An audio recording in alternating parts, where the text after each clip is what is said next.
How about some Star Wars details that you might not know? You might think you know all there is to know about the speeder chase in Attack of the Clones, or perhaps you never thought that deeply about it. Well, I've got a few, hopefully new, details for you.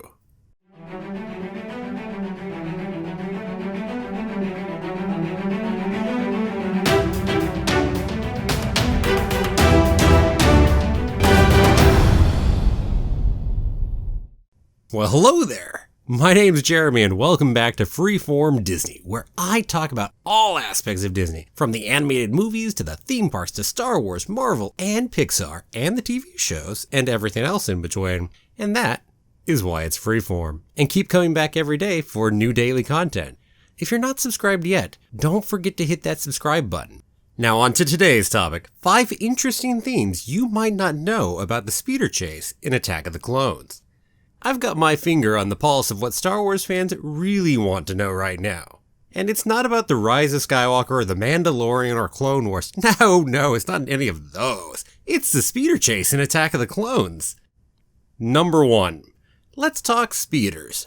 First off, speeders is actually slang in the Star Wars universe for air speeders. They are repulsor lift vehicles like ones we see elsewhere in Star Wars and are used commonly throughout the galaxy. On Coruscant, as on other planets such as Milvain, they use skylanes to control and manage traffic. Even so, traffic is still hell, and people don't like the morning or the evening commutes. What's new? Most vehicles are autonomous vehicles much of the time and travel in the designated skylanes without the actual passengers doing anything to control the ships. There are exceptions, of course, which include the Jedi, sometimes the politicians, taxis, and of course criminals, such as Zam. Number 2. And how about the specific speeders used? After dashing out of Padmé's apartment, Anakin fairly quickly found a speeder and took off. The speeder he chose was an XJ6 air speeder. XJ6s, as seen in the movie, are sleek, stylish, open cockpit speeders. So therefore, the people that really care to be stylish as they're seen, think of them as the convertibles of the Star Wars universe. They're produced as prefabricated kits by a company called Narglach Airtech. And this XJ6 in particular, happened to be owned by a senator, Senator Simon Grayshade, who's a senator from the Vorzid sector. And as is unsurprising for someone owning a convertible in Star Wars, he's a wealthy senator from the Vorzid sector. Senator Grayshade's XJ6 speeder was also a custom one and had 2 twin turbojet engines added to it. Those are engines that are usually part of a much larger set, like 50 of those engines, that are used for big vehicles like bank courier ships on the planet Argao. A lot more than you knew about that ship before now, right? Number 3. As the chase continued, Obi-Wan was hanging onto a droid and getting closer and closer to Zam. So Zam shot the droid Obi-Wan was using her Keister 1284 projectile rifle, and then Zam got into her speeder and zoomed away. Now Zam's speeder is also quite interesting if we find out a little more about it. So Zam's speeder was a Koro 2 all-environment exodrive air speeder. That speeder was made by the Dessler Giz, good luck pronouncing that, G-I-Z-H, Giz, Outworld Mobility Corporation. Unlike the speeder Anakin commandeered, the Koro 2 all-environment exodrive airspeeder had an enclosed cockpit and a pressurized cabin, and truly was all-environment. It could go underwater or into space. That's pretty cool, by the way. And it also had an air supply that could last up to 2 weeks. Apparently, while it's in the air, not over in space or in the water, it could travel up to 800 kilometers per hour.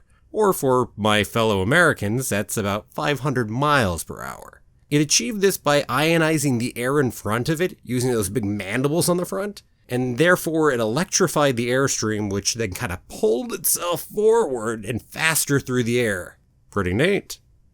Number 4. Let's talk a little more about Zam Wessell and not just her ship.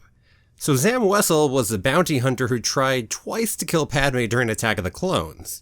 Once with a bomb on her cruiser, which sadly killed Corday, and probably some other people I imagine on that ship, but we don't really care about them. And then the second time she tried to kill Padmé, which set off the speeder chase with the poisonous Kuhans. What was special about Zam? Zam was a changeling, and there are probably dozens of different shapeshifter species in the Star Wars universe, such as the Shiaido, the Ugors, and the Lashbees. Zam was specifically a Clawdite. Clawdites are repto-mammals from the planet Zolon, which is out in the mid-rim worlds, not the core worlds like Coruscant or Corellia or the outer rim worlds, but partway in between. And apparently, the Clawdites originated from genetic tampering by the Zolanders, who were trying to protect themselves from radiation, and in the process ended up creating a powerful shapeshifting species by accident. That's a pretty big accident. Now, the Clawdites can't make giant changes to their body, but they still are pretty impressive shapeshifters because they can imitate numerous other species and look like them, to a degree. But it's not easy for them. It actually takes a lot of concentration to accomplish their shapeshifting, and it's uncomfortable for them, which leads to them being susceptible to revealing their true selves if they get shocked or startled or if they're under a lot of stress, which we see happen to Zam during the chase. And we also know they revert to their natural state upon their death. Still, it'd be pretty neat to be a Clawdite. Number 5.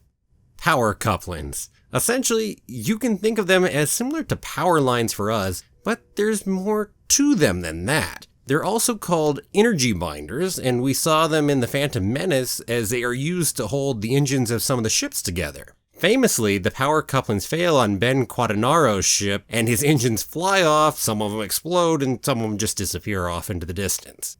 But Anakin's ship also uses power couplings. And in a bit of comic relief earlier in the movie, we see Jar Jar stick his mouth in it, and his tongue goes completely numb for a while.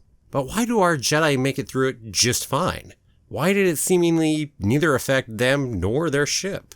I would have to assume some Jedi powers were used here, or perhaps that Jedi are just less susceptible to the numbing effects of a power coupling. Clearly, Zam had expected it to be a little more effective than that when she shot the power coupling. Granted, she was also desperate and hoping for anything to work because she was being chased by Jedi. Oh, and one last bonus while on the subject. The Millennium Falcon also uses a smaller, more compact version of power couplings, which are referred to in The Empire Strikes Back. So there you have it. 5 interesting things you may not have known about the speeder chase in Attack of the Clones. Were any of these really interesting to you? Is there something in Star Wars you'd love for me to talk about? Drop me a comment and let me know down below. I'll try to respond to them as best I can. Thanks for watching, and if you liked it, please give it a like and share it with your friends. Come back tomorrow for my weekly Disney news video, and if you haven't done it yet, click the subscribe button and ring that bell.